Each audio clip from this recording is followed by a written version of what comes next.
Hello, and welcome to episode 15 of CPTSD on the Road to Recovery with Pop Woodman. Today, I wanted to talk to you about trauma and the fact that the trauma that we experience in our lives, those of us dealing with PTSD or complex PTSD, the trauma is actually a physical and biological event that causes changes in the brain. And when I mean changes, I mean literal physical changes in our brains. And it makes coping with life rather difficult at times because of that. One of the things that really changes in our brains when we experience trauma is we end up with a hyperactive fight or flight response as a result of the trauma.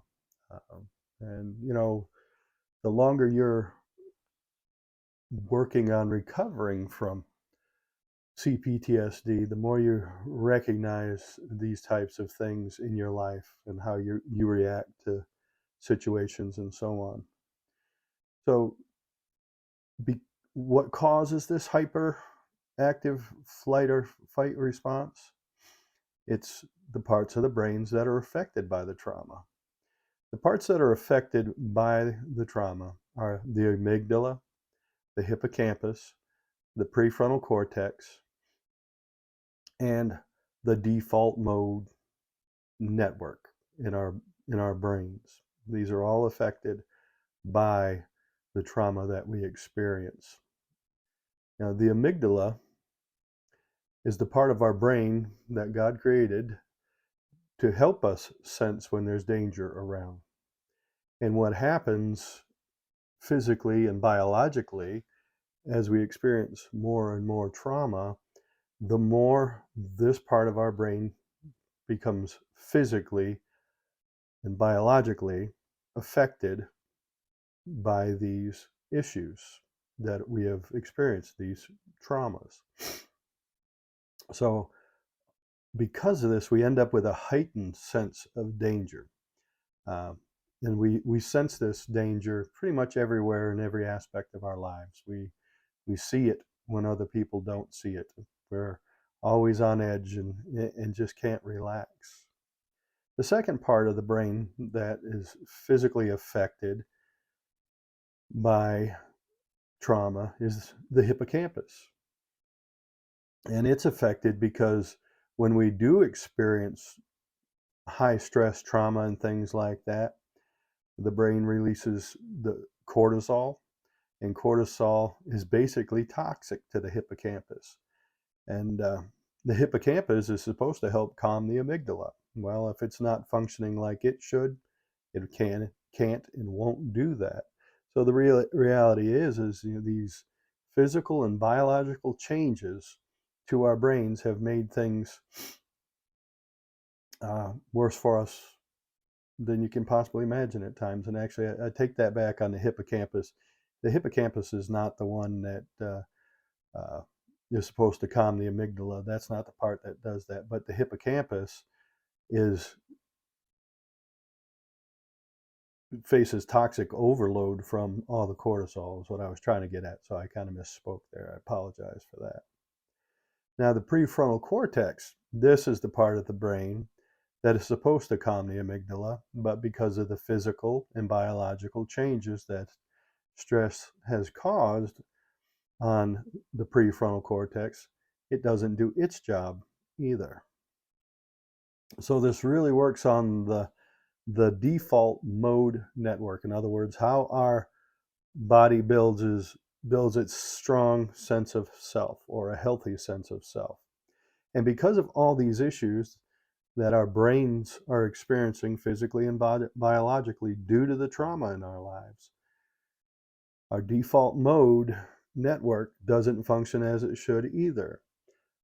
We don't have this healthy self or healthy sense of self that we should have, because this again is physically and biologically affected by the trauma that we experience. Um, it creates in us, when all these things are, I wouldn't call them short circuiting, but they're not functioning well as well as they should. our brains aren't functioning like they should. And this affects the whole body to the point where the body becomes wired and tired at the same time. And I can relate to this for sure, because there's days I really feel this way. I'm wound up, I'm wired, I'm just really intense and keeping an eye on everything around me, but at the same time I'm thoroughly exhausted. And I bet you've probably experienced that too if you're dealing with complex PTSD or PTSD. That this is a physical response. So our bodies just don't get the rest they need. They're always on alert because of all the dangers that we sense because of this trauma. We have that hyperactive fight or flight response going pretty much all the time. So the body's like, now there's a book out there called The Body Keeps the Score, and that's really what I think his name is Peter Walker that wrote that one. Well, maybe not. Probably the wrong name. But either way, whoever wrote the book, it's about the fact that our bodies never forget what has happened to us when it comes to trauma and neglect. And so we're either wired and tired at the same time, or we develop a muted sense of the world around us, or emotional numbing, and we detach from our environments, and we detach from people. And a lot of times, as our brain starts to have this muted view of the world and our emotions are numbed, we also begin to walk into these addictive behaviors where we try to numb what we are feeling. And this becomes more problem. And, once you're addicted to any substance, whether it be food, drugs, alcohol, whatever you're addicted to, it takes over your life, because this is how you're trying to numb your emotions and how you're feeling. The last thing on the list is, the longer we're in this fight or flight mode, the more affected our brains are biologically and physically, the less we trust others. Our trust for humanity and individuals wanes. It just goes down. And trust for us becomes elusive.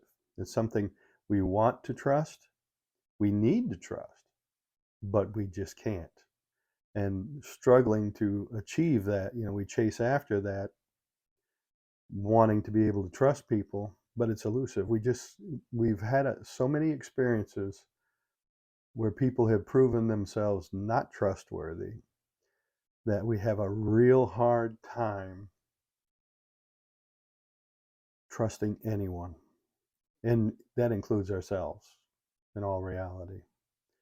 So, I shared all this stuff, but, it's not just to bring out the negative, but, our brains have been wired this way. And one of the wonderful things about the human brain, as God created us, is our brains are plastic.